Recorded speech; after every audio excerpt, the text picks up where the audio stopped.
감사합니다. 우리 목사님 소개를 들으시면서 여러분 생각에 내가 이창규 목사, 한 목사님 덕으로 사는구나 그런 생각을 하셨으리라 생각을 하고요. 또 이렇게 귀중한 시간에 저를 그동안에도 여러 번 왔기 때문에 지겨워하지 않으시고 이렇게 불러주셔서 감사하고 또 영광으로 생각합니다. 또 우리 같이 신앙생활 하시던 성도님들도 이렇게 여러분 또 모습이 보이고 너무나 좋고 감사합니다. 오늘은 저와 여러분이 말씀을 나누고 싶은 것은 사실 제가 이제 18번이 되는 설교는 중앙교회 와서 다 했어요. 그래서 저를 오라고 그러시면 이번에는 무슨 설교를 해야 될까. 그래서 제가 한 해 농사를 짓고 그 중에 제일 알곡이 된 것들을 중앙교회 올 때마다 말씀을 전하는데 오늘은 어떤 말씀을 전할까 생각하고 있다가 여러분이 제일 행복하고 평안한 그런 삶의 열쇠는 뭘까? 그 얘기를 좀 하려고 생각합니다. 어떤 인생이 가장 행복하고 평안할까? 이건 영성에서 굉장히 중요한 주제입니다. 우리 신앙생활에서 저도 변방에 있지만 스스로 야전군이라고 저는 그렇게 부르죠. 그래서 사실 야전군은 후방에 그렇게 큰 기대를 하지 않습니다. 총알바디처럼 앞으로 나가는 거죠. 저는 그 야전군을 성경적인 표현으로 앞서 달리는 자다 그렇게 부르기를 좋아합니다. forerunner, 앞서서 달리는 자. 세례요한 앞서 달리는 자였죠. 그리고 요셉은 형들보다 먼저 앞서 달리는 자였죠.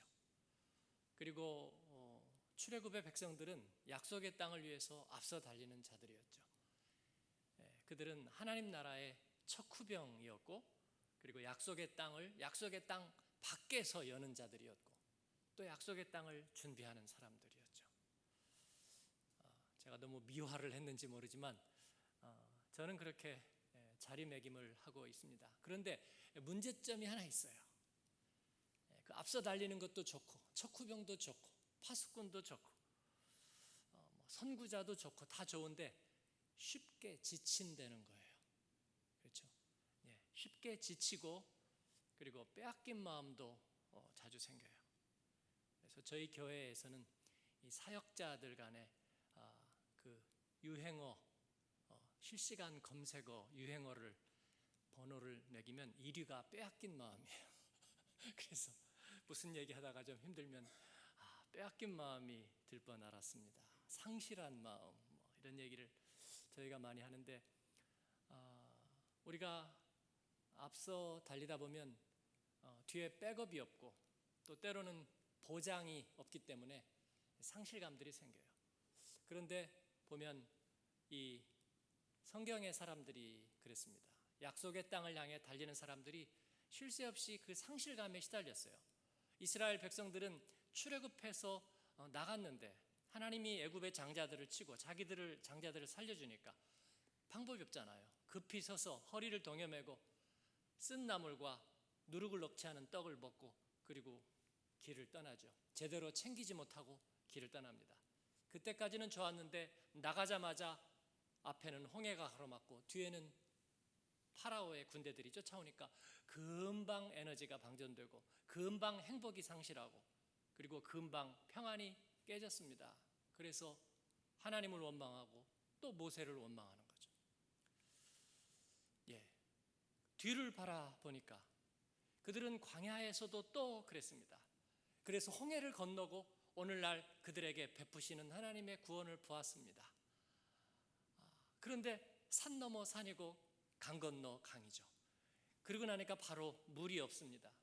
그래서 물이 없음으로 인해서 그들이 불평합니다. 모세는 괜찮았을까요? 이놈의 백성들 언제까지 돌봐야 되는지 하나님께서 기적으로 베푸시니까 그 다음 불평이 쏟아져 나오는데 꼴 보기 싫어 죽겠어요. 그래서 모세도 화가 나고요. 온유한 사람 모세라 그랬는데 모세가 온유하게 되기까지 속이 얼마나 썩었겠어요. 피해의식이 살아나는 거예요. 여호수아도 역시 마찬가지입니다. 10지파가 반대하고 정탐꾼들이 그리고 노골적으로 반기를 들 모습을 보일 때 여호수아의 얼굴이 밀랍처럼 창백하게 변하고 그리고 그 10지파에 대한 분노가 또 안에서 끌어올라왔을 거예요. 내가 모세 선생님이 나보고 후계자 하라고 할 때 사표 냈어야 되는데 내가 이거 턱하니 그것도 감투라고 받아놓고서 오늘날 내가 여기서 돌 맞아 죽게 생겼구나, 아니면 내가 분통이 터져 죽든지 하나님 오늘 여호수아 여기서 죽습니다. 저는 그 심정을 아주 잘 알아요, 여러분.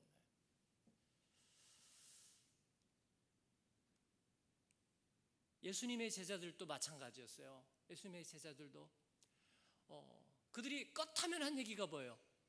선생님, 하나님의 나라가 언제 오는데요? 하나님 나라는 뭐냐면요, 예수님이 왕위에 앉으시는 거예요. 그 간악한 왕 헤롯, 헤롯은 어디 출신인지 아세요? 에돔 출신이죠. 그러니까 유대인이 아니에요. 그런데 그 전에 하스몬 왕조라고 유대가 잠깐 100년 정도 독립했던 시절이 있었습니다. 신구약 중간 시대예요. 그때 거의 마지막 왕이 에돔을 정벌하고 에돔 사람들을 데려다가 유대인 교육을 시켰어요.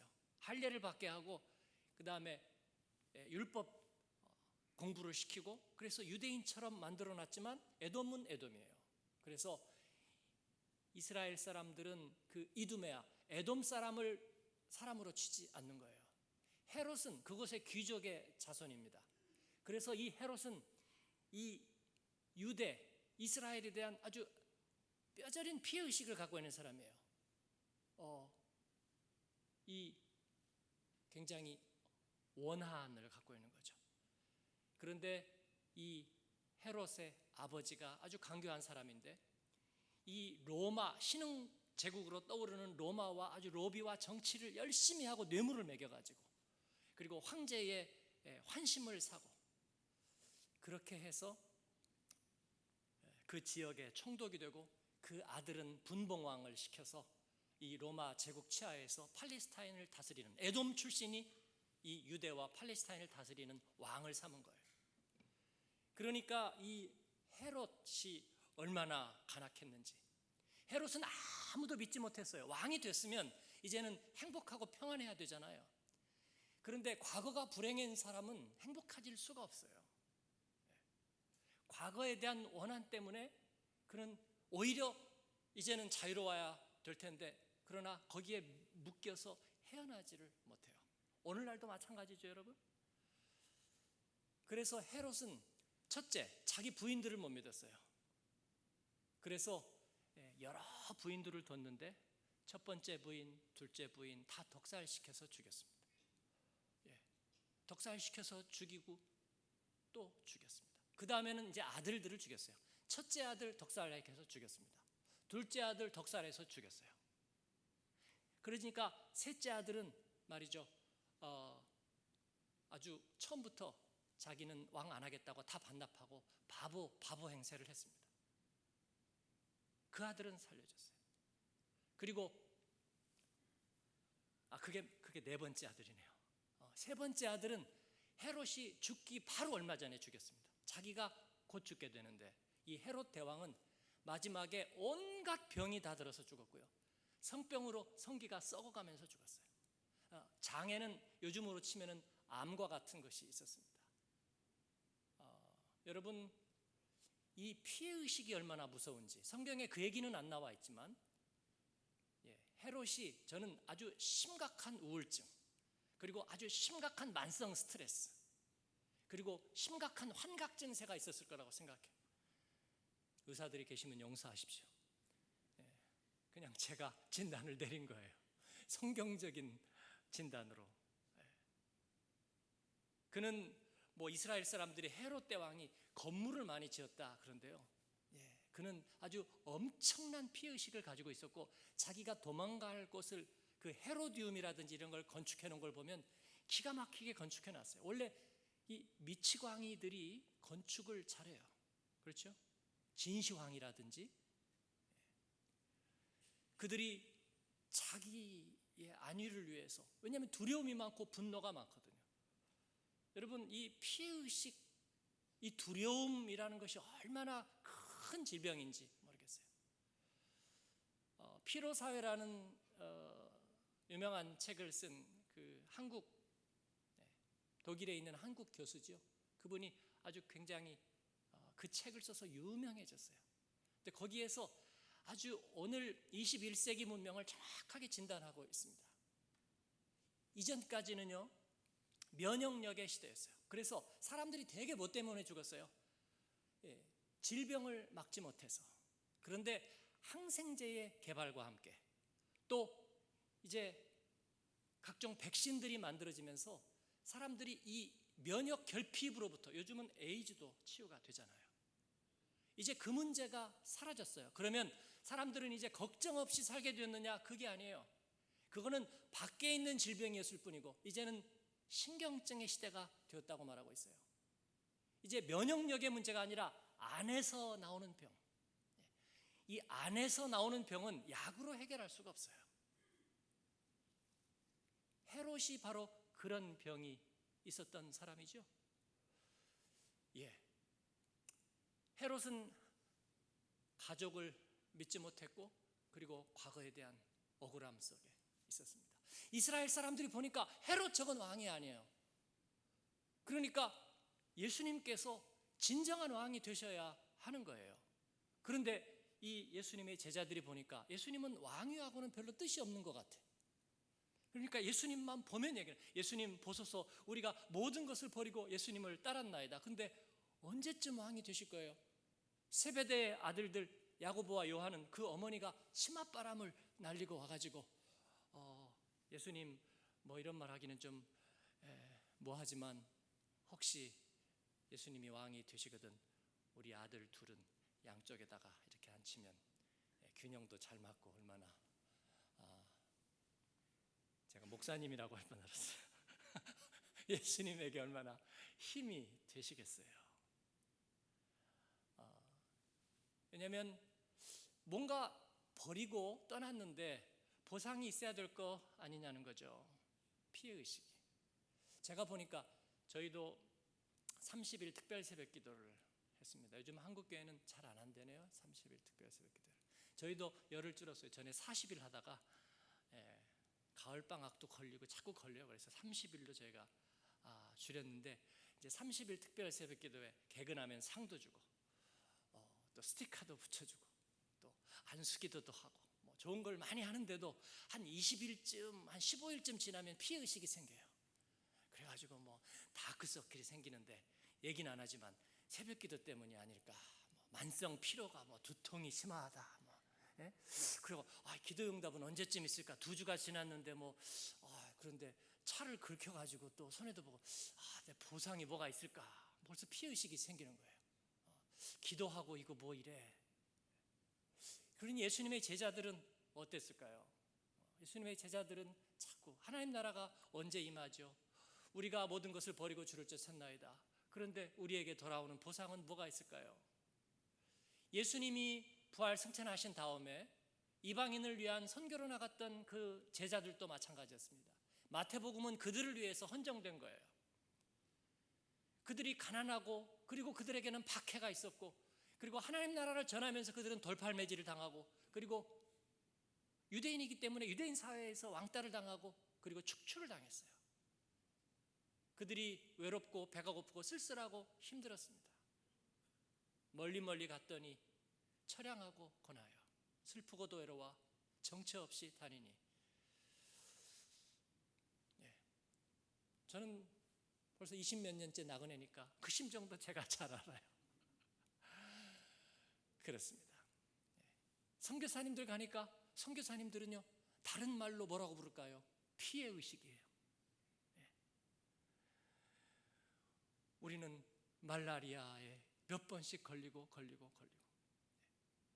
뭐 옛날에 비하면 선교사님들도 괜찮게 살아요. 제가 이제 서부 아프리카에 1년에 2번씩은 꼭 가는데 제가 갈 때마다 이번에는 좀 시트에 좀 뭐 이런 뭐예요 그거 벼룩 같은 걸 뭐라 그래요. 어쨌든 그런 거 좀 없게 해주면 내가 감사하겠다고 선교사님들 얘기하면 목사님 걱정도 마세요. 시트도 그렇고 막 다 깨끗이 다 갈아놨대. 그래갖고 아주 A급 VIP실을 만들어놨으니까 걱정도 말고 오시라고. 그래서 제가 걱정도 않고 갔거든요. 그래갖고 나갔다가 저녁에 딱 들어갔는데 이 이불을 딱 걷었더니요 바퀴벌레가 이만한 게 있어요. 잡고 잤죠 뭐.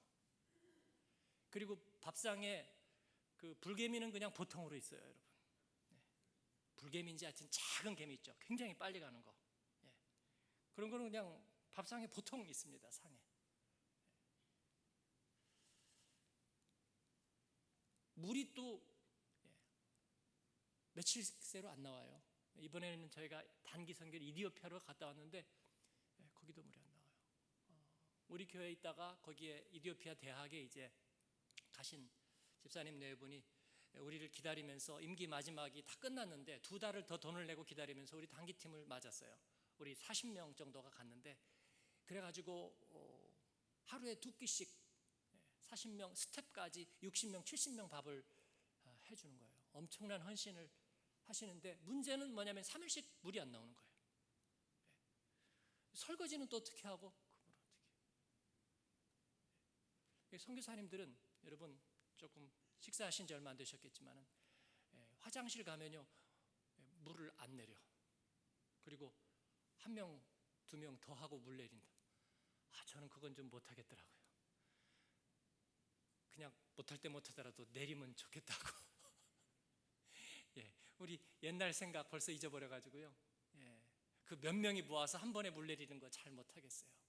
그런데 아직도 선교사님들이 옛날하고는 비교가 안 되게 좋아졌지만 아프리카 우리나라 한 뭐 60, 70년대 되죠. 뭐 수도 같은 데는 비슷하고요. 이제 지방으로만 탁 내려가기 시작하면 역시 60, 70년대 혹은 3, 40년대로 내려가는데 그곳에서 주로 늘 사역을 하니까 그래서 그들에게 피해의식이 생길 수밖에 없어요. 이 피해의식이 생기면 일단 어떻게 되냐면 자존감이 떨어져요. 자기에 대한 자신감이 없어요. 제가 독일에서 소식이 끊어져서 오래 있을 때 우리 한 목사님과는 한 20년 못 만난 것 같아요. 신학대학에 오셨다는 얘기 들었어요. 그리고 있다가 중앙교회 오셨다는 얘기를 제가 들었고 그 다음에 제가 한국에 왔는데 제가 연락을 못했습니다. 제가 전화했는데 누구? 그럼 어떻게 해요? 제가 그러면 상처를 받을 것 같아요. 그러니까 제가 중앙교회 바로 밑에까지 왔었어요. 연락 한번 해볼까? 그랬는데 전화했는데 그래요 반가워요. 언제 한번 봅시다. 그럼 끊으면 어떻게 해요? 나 밑에 있는데. 그럼 제가 속으로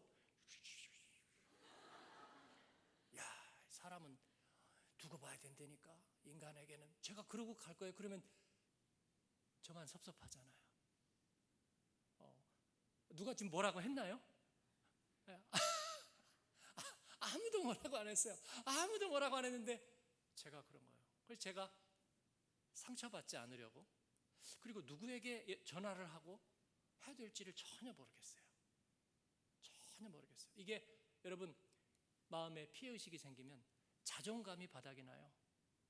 그러면 그 다음에는 뭐가 오냐면 평안이 깨집니다. 어디에 있어도 안전하지가 않아요. 그리고 어디로 가야 될지를 마음의 평안이 깨지면요 몸에 이상이 오기 시작합니다. 몸에 이상이 오기 시작해요.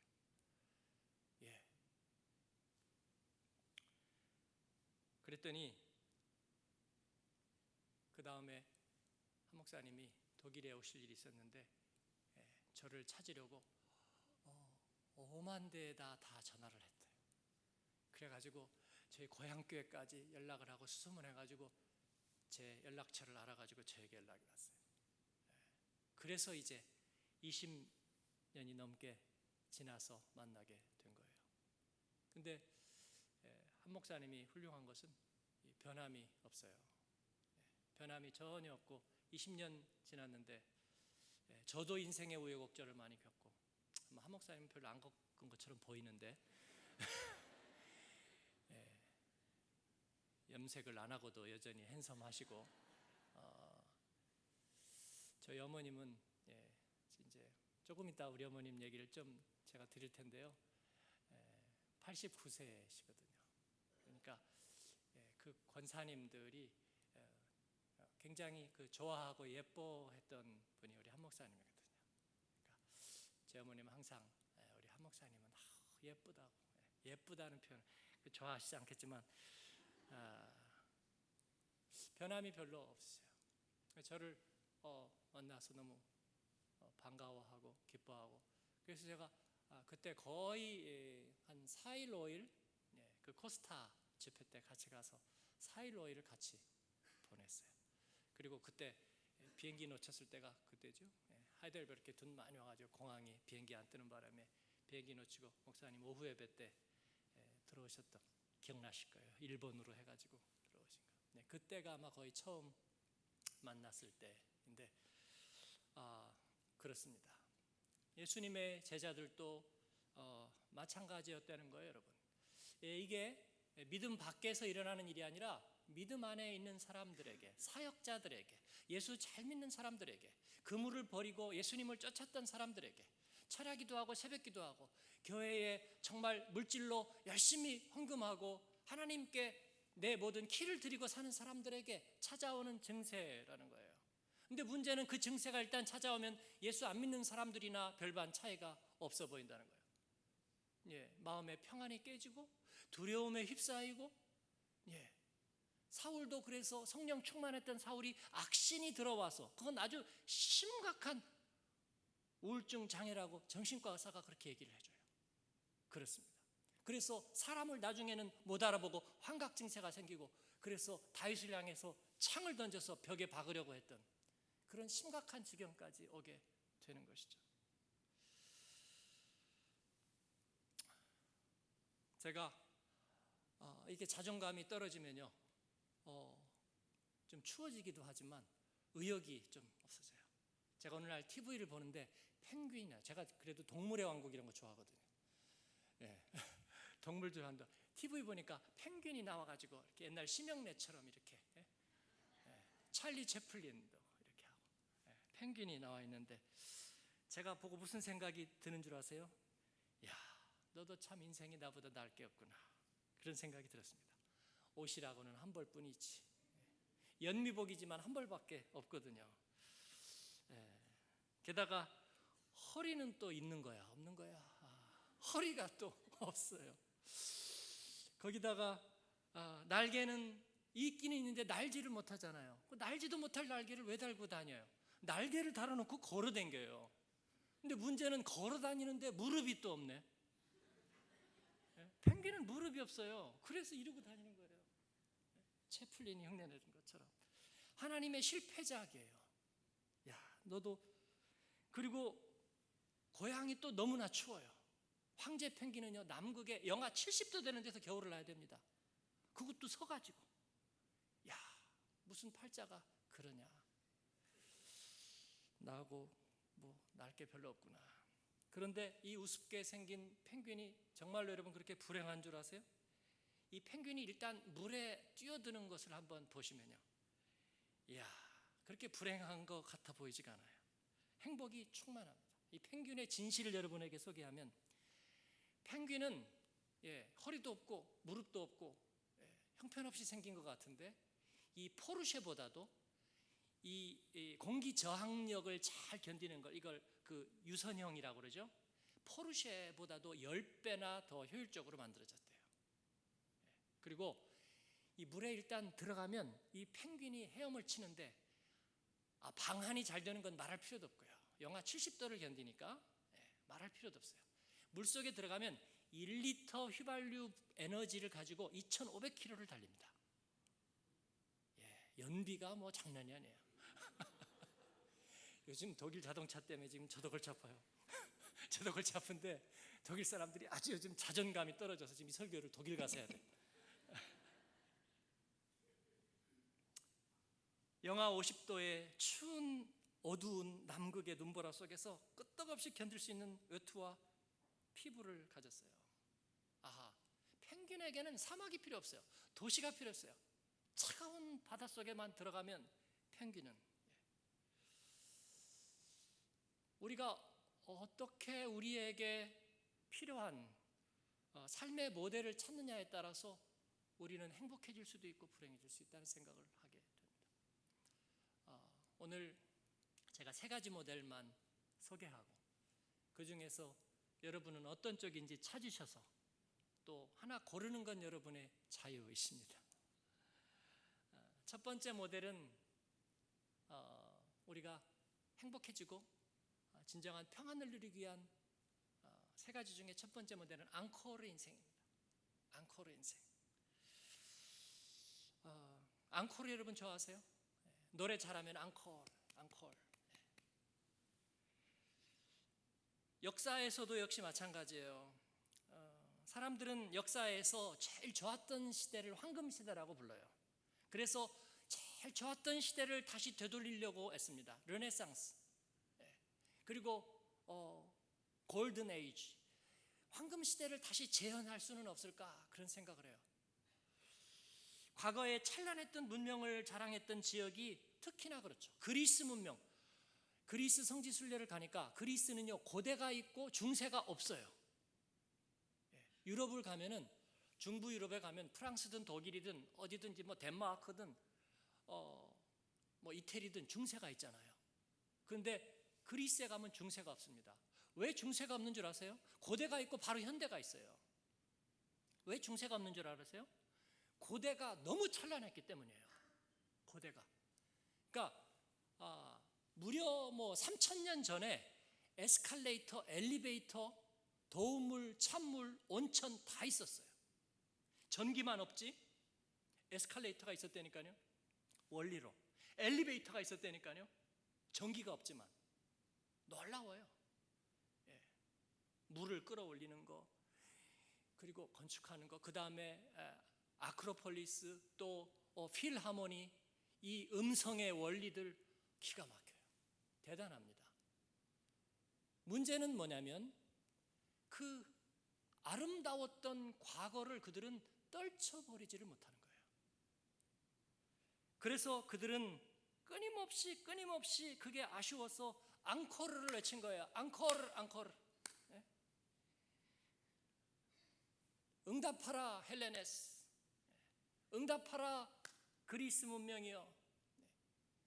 그때의 영광을 생각하고, 그래서 이 그리스 헬라 문명이 무너진 다음에 그들은 오늘날까지 암흑기예요. 오늘날까지 암흑기예요. 그냥 올리브나 키우면서 사는 거예요. 터키의 오랜 그 민족의 식민지로 살면서 독립된 지 얼마 안 됐어요. 요즘은 또 경제적인 말썽꾸러기죠. 독일 사람들이 아주 그리스 사람들 관광 수입까지 다 가서 요즘은 차압을 해온대요. 빚쟁이가 돼가지고요. 그리고 또 거짓말을 얼마나 잘하는지 모른다고 그렇게 얘기를 해요. 뭐냐면 앙코르 인생이에요. 과거에다가 무게를 두고 살아가는 사람들, 그건 축복된 인생이 아니에요. 여러분 부러워하는 재능과 환경을 가졌던 사람이 행복할 것 같습니까? 아니요. 그 사람들이 예외가 있지만 대부분 비극적인 운명을 맞이해야 됐어요. 은막의 스타들은 늙는 것을 너무 두려워했습니다. 40대 중반 이후에 여성들이 우울증에 걸리는 사람들의 대부분은 20대 때 굉장히 예뻤던 사람들이래요. 여기도 걱정스러운 분들이 많이 계시네요. 근데 40대 중반 되면요, 내 의지와 상관없이 얼굴이 변하잖아요. 근데 그거를 받아들이지 못해요. 그래서 끊임없이 앙코르. 물론 요즘은 뭐 약간의 변형을 가할 수 있지만, 그래서 스타들이 자기 육신을 계속 학대하고 또 감추고 은폐하고 그렇게 해서 살아가는 거예요. 마이클 잭슨은 아주 정말 뛰어난 재능을 가진 가수였죠. 세기의 스타가 됐습니다. 그러나 그에 걸맞는 피부색을 갖지 못했죠. 그런 외모를 갖지 못했습니다. 그런 전형적인 흑인이었어요. 그래서 이것을 비관하고 그때부터 자기 육신을 학대하기 시작합니다. 온몸에 엄청난 돈을 들여서 몸을 탈색시키죠. 한 번 했는데 마음에 안 들어요. 또 탈색, 또 탈색. 그래서 어떤 백인도 죽기 전에 마이클 잭슨보다 하얀 피부를 가진 사람은 없어요. 그죠? 아주 정말 백옥같이 하얘요. 백옥같이. 그래서 무대에 올라가면 어떻게 해요? 런닝샷을 쫙 찢잖아요. 왜 찢을까요? 가슴 보여주려고. 이 하얀 피부를 보여주려고. 그리고 얼굴을 깎고 결국은 코가 뼈가 드러났잖아요. 얼마나 날카롭게 깎았는지. 그가 사랑한 재능, 그리고 그가 증오한 결함, 결국 같은 거였어요. 동전의 양면이었다고요. 삼손은 힘이 좋았지만 그것 때문에 그는 불행했거든요. 여러분, 재능과 힘과 능력과 외모를 갖춘 것이 행복해질 수 있는 비결이 아니에요. 그 사람은 끊임없이 이제 앙코르를 외치며 살게 되는 거죠. 마이클 잭슨 좋아하시나요, 여러분? 저는 별로 좋아하지는 않은데 워낙 유명하니까. 그가 부른 노래 중에 You are not alone이라는 거죠. You are not alone, 그런 노래가 있습니다.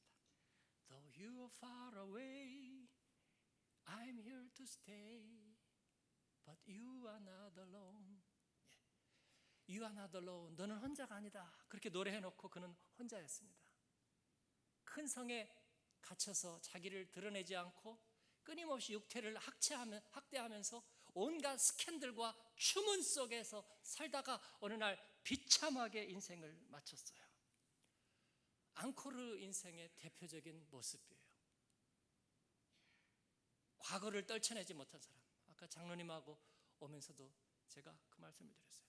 오늘을 누리면서 오늘을 평안하고 행복하게 산다는 것은 결코 아무나 할 수 있는 일이 아니에요.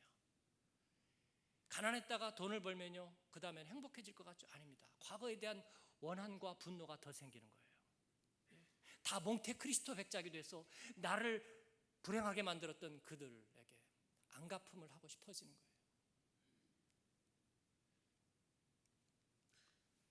엘바 섬에서 유배 생활을 보냈던 나폴레옹은 절치부심하면서 권력을 회복하기 위해서 뼈저린 시간을 보내요. 그리고 나서 유배지를 탈출합니다. 그리고 프랑스 황제에 복위하지만 그러나 백일천하죠. 워터루 전투에서 그는 연합군에게 패배하고 95일 만에 다시 폐위를 당합니다. 그리고 어디로 가요? 아프리카 앙고라, 그러니까 아프리카 서안의 앙고라에서 얼마 떨어진 영국령이었던 세인트 헬레나 섬에 유배를 당합니다. 거기에서 몇 년이나 살았을까요? 6년밖에 살지 못했어요. 몇 살이었는데요? 죽을 때 52살이었어요. 여러분, 나폴레옹이 좀 건강이 안 좋아 보이던가요? 굉장히 당차고 건강 좋게 생겼잖아요. 그리고 강한 사람이잖아요. 뭐 그의 사전에 불가능이 없다면서, 그죠? 나폴레옹 맞아요? 네. 그러면 세인트 헬레나 섬이 환경이 안 좋았을까요? 굉장히 좋아요. 세인트 헬레나 섬이 환경이 좋고요. 거기가 커피가 나는데 커피가 아주 맛있어요. 오래 살 수 있었어요. 웰빙하면서. 그런데 6년밖에 살지 못했어요. 왜 못 살았을까요? 살 수 없었어요. 거기에서 과거를 복귀하고 또 복귀하는데 돌아갈 방법이 없어요. 앙코르를 외치지만 들어주는 사람이 없고 도와줄 사람이 없어요. 그 인생은 끝나버렸어요. 그렇기 때문에 나폴레옹은 없는 거예요. 그래서 6년 만에 죽었어요. C.S. 루이스의 책에 보면 지옥에 가니까 나폴레옹이 있대요. 아무도 옆에 가까이 두지 않고 다른 사람과 100만 마일이나 멀리 떨어진 곳에서 있으면서 하루 종일 나폴레옹이 자세 있죠. 그러면서 끊임없이 원망과 저주만 하고 있는 거예요. 누구 때문이야? 누구 때문이야? 아니야, 누구 때문이야? 과거의 삶의 중심을 두는 것은 행복하지 못하고 위험하고 여러분의 영성과 건강과 평안과 그리고 모든 것을 빼앗아 갑니다. 과거의 사람은 한마디로 분노의 사람입니다. 여러분의 마음속에 나도 모르게 분노가 끓어오른다면 여러분, 저를 기억하세요. 100% 과거의 사람이기 때문에 그렇습니다. 선포해야 됩니다. 과거는 지나갔습니다. 이전 것은 지나갔으니 보라 새 것이 되었도다. 할렐루야. 아름다웠다고요? 놓아주세요. 아름다웠어도 놓아주세요. 제발 앙코르라고 말하지 마세요. 직장에 다닌 분들이 은퇴하면서 바로 그 다음 날부터 늙기 시작해요. 일을 안 해서 늙는다고요? 의사들한테 물어보세요. 정말일까요? 저는 그렇게 생각하지 않습니다. 그 마음을 이기지 못하는 거죠. 마음을 이기지 못해서 그래요. 과거를 놓아보내지 않아서 그렇습니다. 사랑하는 여러분, 이거 예수 안 믿는 사람 얘기 아닙니다. 잘 믿는 저와 여러분의 이야기입니다. 과거를 놓아주십시오. 과거는 하나님에게 속하였습니다. 아름다웠던 시절, 잘 나갔던 시절, 돈 잘 번던 시절, 내게 많은 사람들이 와서 아쉬운 소리하고 어려웠던 시절, 욥이 재앙을 당하고 제일 힘들었던 게 뭔지 아세요? 바로 그거예요. 아, 나의 지나간 아름다운 시절은 다시 돌아오지 않으려나. 욥기 3장을 보세요. 바로 그 얘기가 쓰여져 있어요. 사랑하는 여러분, 과거의 망령에서, 이 앙코르 인생에서 해방되는 여러분 되기를 축원합니다. 사울은 그것을 벗어나지 못했습니다. 그래서 그는 불행한 운명을 맞이했어요. 두 번째 모델로 넘어가야 되겠습니다. 두 번째 모델은 저는 잃어버린 지평선이라고 부르고 싶습니다. 조금 문학적이네요, 이상하게. 네. 잃어버린 지평선. 지평선은 특징이 뭐예요, 여러분? 미래적이죠. 그래서 첫 번째는 과거형 인간이라면 두 번째는 미래형 인간이에요. 지평선은 미래적입니다. 저만치 놓여 있거든요. 특징은 뭐예요? 보일 듯이 보일 듯이 보이지 않는, 잡힐 듯이 잡힐 듯이 보일 듯이 보일 듯이 보이지 않는 거예요. 많은 사람들이 지평선 같은 미래를 바라보면서 살고 있어요. 구호는 뭐예요? 젊을 때 고생은 사서 한다고. 왜 결혼을 안 해요? 나중을 위해서래요. 나중을 위해서. 나중 가봤나요? 우리 부모가 살던 거 보면 알잖아. 그렇게 안 살려고. 아니, 그건 과거인데. 미래 가봤어요? 안 가봤습니다. 네. 공산주의가 러시아를 덮을 거라고 아무도 예견하지 못했습니다. 한국에 IMF가 올 거라고 적어도 기대하지 않았습니다. 몰랐다고요. 쓰나미가 올 것도, 뉴욕 무역센터 건물이 무너질 것도 몰랐어요. 미래는 우리에게 속한 게 아니에요. 준비하고 계획하고 애쓰고 근심하지만 그것은 잡히지 않는 지평선이에요. 그런데 우리는 준비해야지. 자, 준비해야지. 네? 준비한다고 하는 게 뭐예요? 걱정하는 거예요. 염려하는 거예요. 걱정하고 염려하는 거를 우리는 내일을 위해서 산다고 말해요. 그래서 과거의 인간이 분노하는 인간이라면 미래의 인간은 걱정하는 인간이에요. 여러분이 마음에 걱정과 근심이 있다면 분명히 내일을 위한 거예요. 미래를 생각하기 때문에 그렇습니다.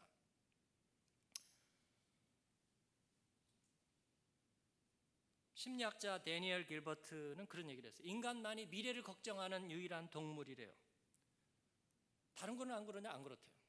두더지는 음식 먹을 때 뚱뚱해지는 것을 걱정하지 않는데요. 코끼리는 나이가 먹어가면서 눈가에 주름 생기는 걸 걱정하지 않는데요. 코끼리 주름이 장난이 아니잖아요. 그런데 걱정하지 않는데.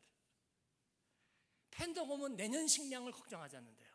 그런데 BBC 방송에서 동물의 왕국 찍으면요, 제가 또 동물 얘기를 하는데 이 팬더곰 얘기를 하면서 뭐 그런 얘기를 해요. 엄마 곰이 양식을 못 찾을까 봐 굉장히 걱정하고 있군요. 걱정 안 해요. 해설하는 사람이 그런 거지. 해설하는 사람이 연어를 잡아야 될 텐데 큰일 났군요. 엄마의 발걸음이 무거워지고 있어요. 하나도 안 무거워요. 원래 무거운 거예요. 그냥 못 먹으면 굶은 채로 동굴에 들어갈 거예요. 겨울잠. 그리고 자다가 죽으면 그 다음 봄에 못 깨어나는 거고요. 그런데 그런 고민이 없어요. 걱정하지 않아요. 4살짜리 어린아이에게 물었으면 너 나중에 뭐가 될 거니? 그랬더니 어떤 아이는 나는 나무를 잘 타는 사람이 될 거예요. 왜냐하면 요즘 이 나무에 오르는데 맛을 들였기 때문이죠. 누가 실망할까요? 그 부모들이 실망하죠. 애들인 줄 알면서도 실망해요. 너는 왜 이렇게 비전이 없니? 유치부 전도사님, 얘 좀 비전 좀 심어주세요. 이게 나무 잘 타는 애가 뭐예요? 나무 잘 타는 애가. 걱정하기 때문이죠. 어떤 인디안 주술사에게 마을 인디언들이 와가지고 올겨울이 어떻게 했느냐고 물어봤대요. 근데 그 주술사가 문제가 뭐냐면요, 이제 막 주술사가 된 거예요. 안수를 막 받았어. 그래서 점치는 법을 아직 잘 못 배웠어요. 특히 미래 점치는 법을 못 배웠고, 혹은 그것을 얘기해주는 법을, 기술을 못 배웠어요. 그러니까 너무 당황되는 거예요. 아니 100년 후가 어떻게 되냐 그러면 뭐 안 좋아질 겁니다, 그렇게 얘기하면 되는데 이번 겨울이 어떻게 되냐고 물어보니까 이 주술사가 걱정이 되거든요. 그래서 굉장히 고민이 됐어요. 그래서 고민이 돼서 어떻게 할까 부르다가 겨울이니까 그냥 자기도 모르게 매우 어려울 거라고 그랬어요. 그랬더니 인디안들이 깜짝 놀라더니 막 가서 땔감을 준비하기 시작하는 거예요. 막 다른 것도 제쳐두고 막 나무를 하는데, 그러니까 이 주술사가 점점, 젊은 주술사가 걱정이 돼요. 그러다가 겨울이 좋아버리면 어떻게, 자기는 이제 쫓겨날 거 아니에요. 그래서 고민을 하다가 기상청에 전화를 했대요. 그러면서 저 사실은 인디언 주술사인데요, 이번 겨울이 어떨 것 같아요? 그랬더니 그 기상청에서 매우 어려울 것이라고 그랬대요. 그래서 이야 잘 됐다. 어떻게 알았냐고 그랬더니 인디안들이 땔감을 하는 걸 보고 알았다.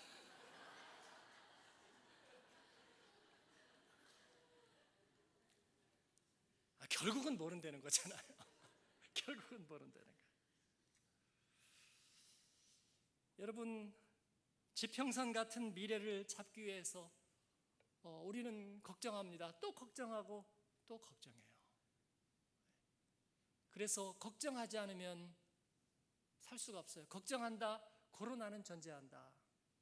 요즘 제가 기도하고 있어요 라는 말을 가만 들어보면 어떤 분은 기도하는 게 아니라 걱정만 하고 있으면서 기도하고 있어요 라고 말하는 분들이 있어요. 왜냐하면 평안이 하나도 없거든요. 마음에 행복이 전혀 없어요. 그냥 불안해하고 근심하고 그러고 있으면서 걱정한다고 말해요. 여러분, 예수님께서는 걱정하지 마라, 염려하지 말라, 그렇게 말씀하셨어요. 대책이 없기 때문에요. 예수님은 미래 걱정 안 하니까, 배짱이니까, 하나님이 다 알아서 해주니까. 예수님이 그렇게 말씀하셨나요? 예수님은 십자가에서 다음 일이 어떻게 될까 걱정이 안 되셨을까요? 제자들은 배신하고 뿔뿔이 흩어져 버렸어요. 그리고 자기는 이제 죽음을 맞게 되었습니다. 피땀이 흘리도록 기도하셨던 예수님 아닌가요? 그런데 어떻게 걱정이 안 돼요? 자기 어머니는 요한한테 부탁하는데 저놈이 옛날에 불을 내려서 사마리아 태우자던 놈 아니야 저거? 아주 저거한테 우리 어머니를 맡기고 내가 어떻게 할까? 그런데 예수님은 그 십자가 위에서 다 이루었습니다. 아버지여 내 영혼을 부탁하나이다, 그렇게 말씀하셨습니다. 어디로 예수님은 가셨을까요? 여러분,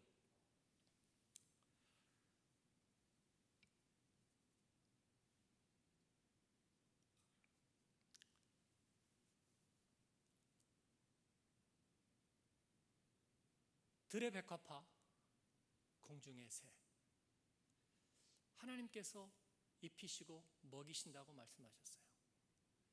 염려함으로 너희가 그 키를 한 자나 더하게 할 수 있느냐? 주님께서 그렇게 우리에게 물어보셨습니다.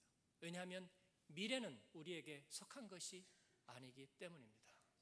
우리에게 속한 것은 뭐냐면 하나님과의 동행, 하나님과 함께하는 삶, 지금 내가 주님의 편에 서 있는 것, 주님이 오늘 나에게 임재하시고 나와 함께 하는 것, 이것을 주님은 우리에게 답으로 주셨습니다. 이것이 핵심입니다. 내가 오늘 주님과 함께 서 있다면 영성의 비밀은 이것입니다. 오늘 너희가 너희 집에 있으리라. 주님께서 우리와 함께 계시면 우리의 과거가 변화되는 거예요. 주님이 우리와 함께 계실 때 우리의 미래가 변화되는 거예요. 우리가 준비하지 않는 것이 아니라 오늘 주님과 함께 동행하는 것을 내가 잊어버리고 미래로 걱정하고 과거에 분노하게 될 때 오늘 나는 자리가 없는 거예요. 내 자존감이 사라지고 나는 근심하게 되고 나는 분노하게 되고 내 안에 하나님이 거하실 자리가 없어요. 제가 걱정하는 게 뭐였는 줄 아세요?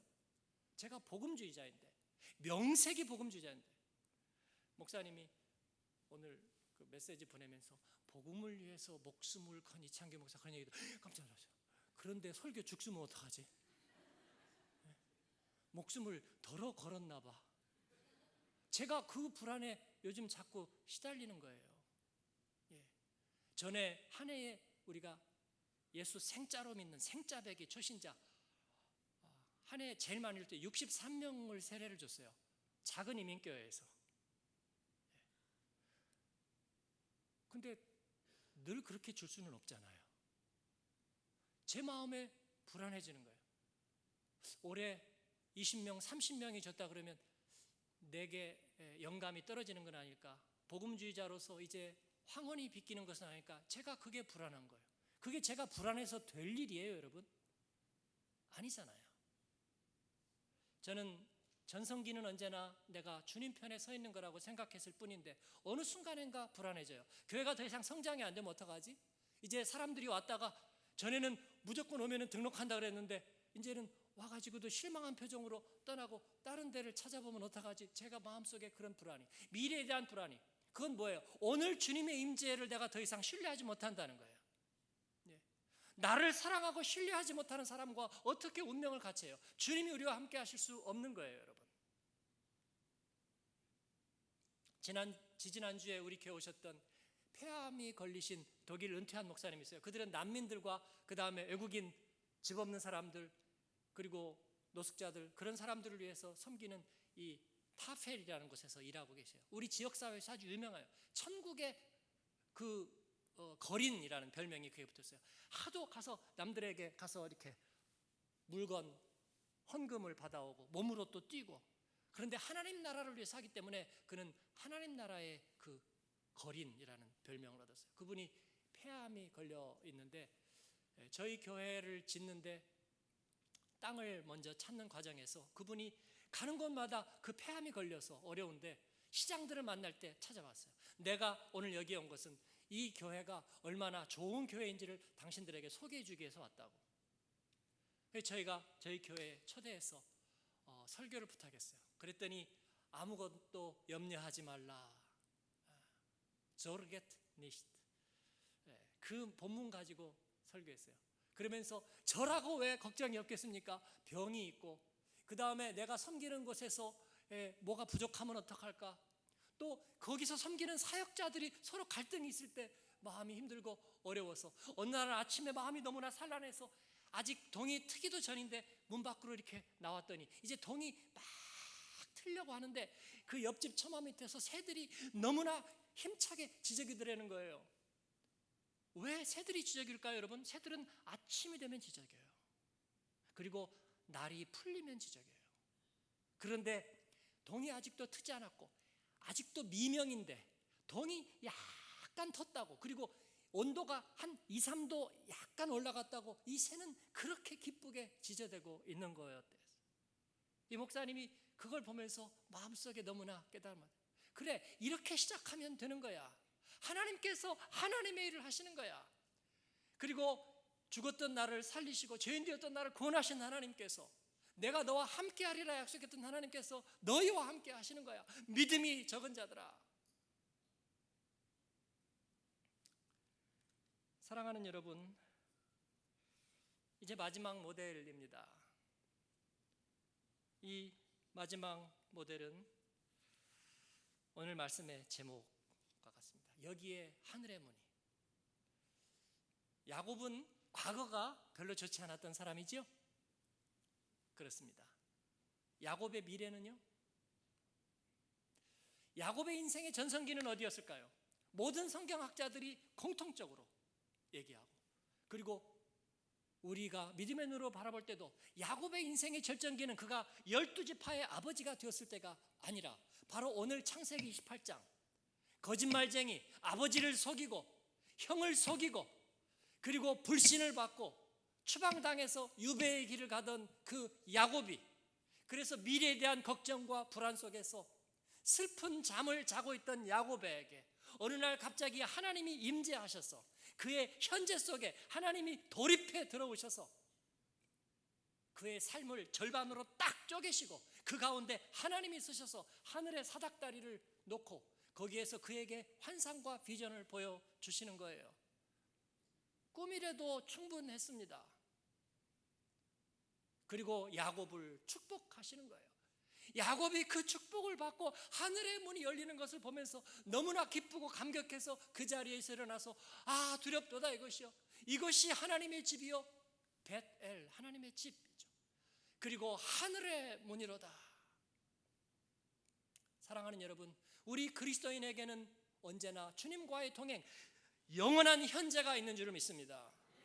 천국의 특징이 뭔 줄 아세요? 그것은 현재밖에 없다는 거예요. 여러분, 그래서 기도는요 바로 이 천국을 닮았습니다. 기도는 우리가 언제 하는 거예요? 현재 하는 거예요. 현재 우리가 기도할 때 과거가 변해요. 오해하지 마세요. 내가 지금 기도하면 과거에 내가 돈을 띄었던 거를 안 띈다, 그런 의미가 아니라 내가 지금 기도할 때, 우리가 하나님 안에 있을 때 내 과거의 삶의 상처와 아픔과 그런 좌절들이 하나님의 은혜의 시선으로 다르게 보이는 거예요. 나는 거기에 더 이상 묶이지 않는 것입니다. 해방되는 거예요. 그리고 미래의 일들, 중보기도가 뭐예요 여러분? 내일 일을 걱정하는 게 아니라 오늘 하나님을 붙드는 거예요. 염려하지 않고 하나님을 붙들면, 믿으면 영광을 보리라. 너희가 구한 것은 받은 줄로 믿으라. 그건 뭐냐면 오늘 하나님을 신뢰하면 내일의 일이 지금 변해 있어요. 내일의 일이 지금 변해 있어요. 걱정하는 대신에 오늘 하나님과 동행하면 내일 일이 변해 있다니까요. 천국에는 현재형의 사람들이 있고요. 그래서 위대한 사람들의 전기를 보세요. 전부 다 현재형으로 되어 있어요. 현재형으로 되어 있습니다. 불행한 사람들의 이야기는 다 과거형이에요. 그리고 이것도 저것도 아닌 사람들은 전부 다 미래형이에요. 내일이 그렇게 된다면 그럴 걸, 아닐지도 몰라, 아니면 어떡해. 하나님의 사람들은 그렇게 말하지 않습니다. 우리가 찬양한 것처럼 오늘 우리는 하나님과 동행할 것입니다. 오늘 우리는 행복할 거예요. 오늘 우리는 사랑한다고 말하고, 오늘 우리는 용서하고, 오늘 우리는 축복할 겁니다. 오늘은 전성기입니다. 내일에 석양이 비칠 것을 걱정하지 않는 여러분 되시기를 바랍니다. 어차피 여러분은 120살까지 사실 거잖아요.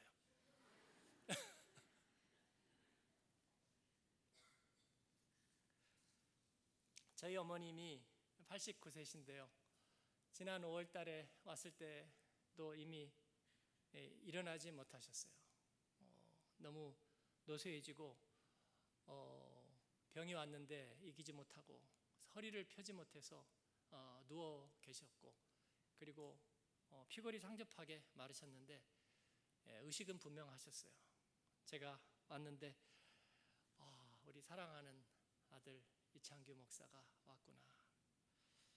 전에도 제가 그 말씀을 드린 적이 있는데, 제 어머니는 저를 위해서 또 우리 교회를 위해서 사실 저보다는 저희 교회를 위해서 더 많이 기도하시고 그러셨어요. 제가 한국에 와서 전에 집회를 한 적이 있는데요, 그때 그 집회에 오셔가지고 다 참석하셨어요. 근데 방해가 될까봐 들어갔다가 축도 끝나기 전에 먼저 나가시고, 빨리 나가려고 나가시다가 앞에서 넘어지셔가지고 여기 이렇게 긁히기도 하셨어요. 그런데 아랑곳하지 않고 마지막 집회까지 하고, 제가 마지막 집회 때 또 찬양도 한 곡 했거든요. 어머니가, 저는 어머니를 위해서 사실 했어요. 했더니 어머니가 너무 행복해 하시는 거예요. 너무 행복해 하시는 거예요. 그랬는데 저희 교회를 위해서 이렇게 기도하시는데 저희 어머니가 내가 한 가지 못한 기도가 있다 그러셨어요. 뭐냐면 우리 아들 한국 들어오게 해주세요. 저는 그 기도는 차마 못하겠다고 그랬어요. 하나님께 죄송해서 차마 그 얘기는 못하겠다. 제가 그곳에서 그렇게 인기가 있다고 생각을 하신 건지 아닐 수도 있는데, 아니면 그곳에 있어야 된다고 생각을 하셨는지 그건 모르겠어요. 그랬던 어머니인데, 그래서 지난 5월에 왔더니 그때 며칠간 왔다가 갔기 때문에 잠깐 있다 갔는데 제 손을 가지고 볼에다가 계속 쓰다듬으면서 우리 사랑하는 아들이 왔는데 눈물을 쭉 흘리면서 그렇게 오셔요. 그리고 이번에 다시 왔는데 이번에는 오니까 저를 못 알아보십니다.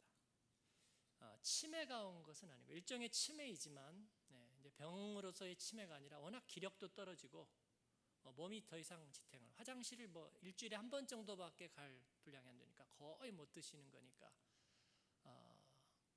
이제 그런 자연적인 치매가 오신 것이죠. 오래 살지는 못하실 것 같습니다. 근데 지난번에 뵐 때도 마음에 여러 가지 일들, 남은 일들에 대한 걱정이 있으셨죠. 또 아픔도 있었고요. 그러니까 눈물이 많이 나는데 이번에는 그런 기억을 잃어버리셨잖아요. 그랬더니 얼굴이 밝아지셨어요.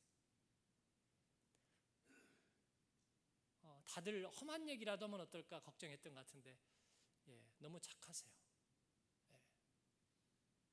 제 아내가 오늘 원래는 같이 오기로 돼 있는데 제 어머님을 이제 좀 보고 있어요. 조금 전에 카톡이 왔어요. 어머니하고 찬송가 메들리를 하고 있다고. 너무 착해지셨어요. 너무 피골이 상접해가지고 기력이 하나도 없는데 밝으세요. 그리고 얘기마다 하나님이 하시니까 그렇게 얘기를 하는 거예요. 저를 보고서 저희 누이들이 그 사랑하던 이창규 목사 왔는데 이창규 목사도 못 알아봐? 그랬더니 누구라고 그랬어요? 저 찬규예요. 찬규.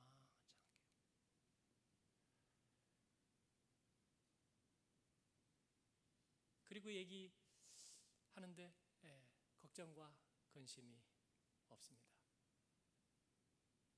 그리고 자고 얘기하면서 하나님이 함께 하시니까 그렇게 얘기를 해요. 제가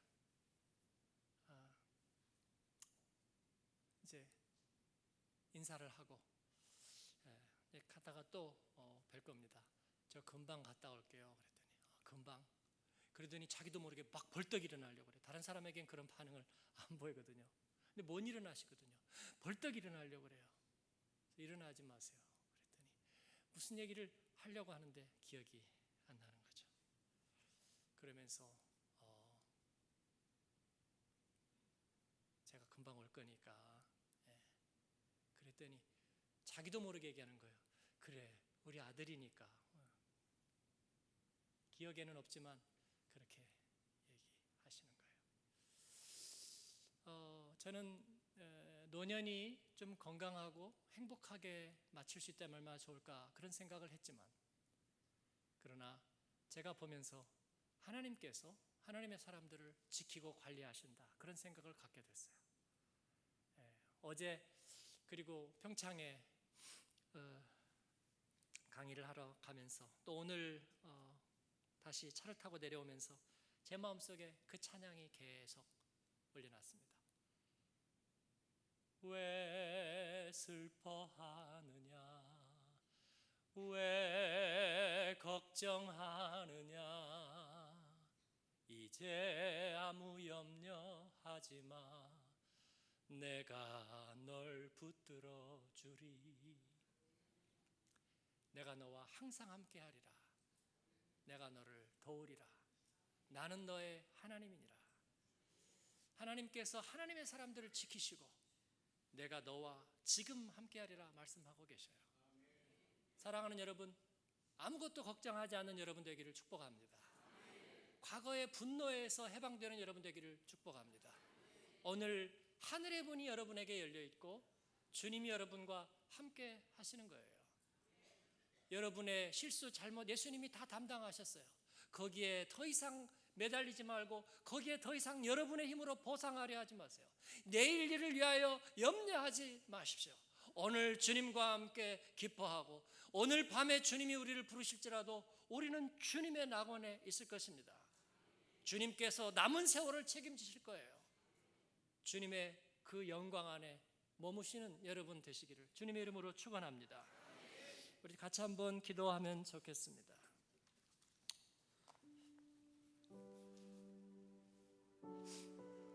하나님, 주님의 말씀이 우리에게 위로가 됩니다.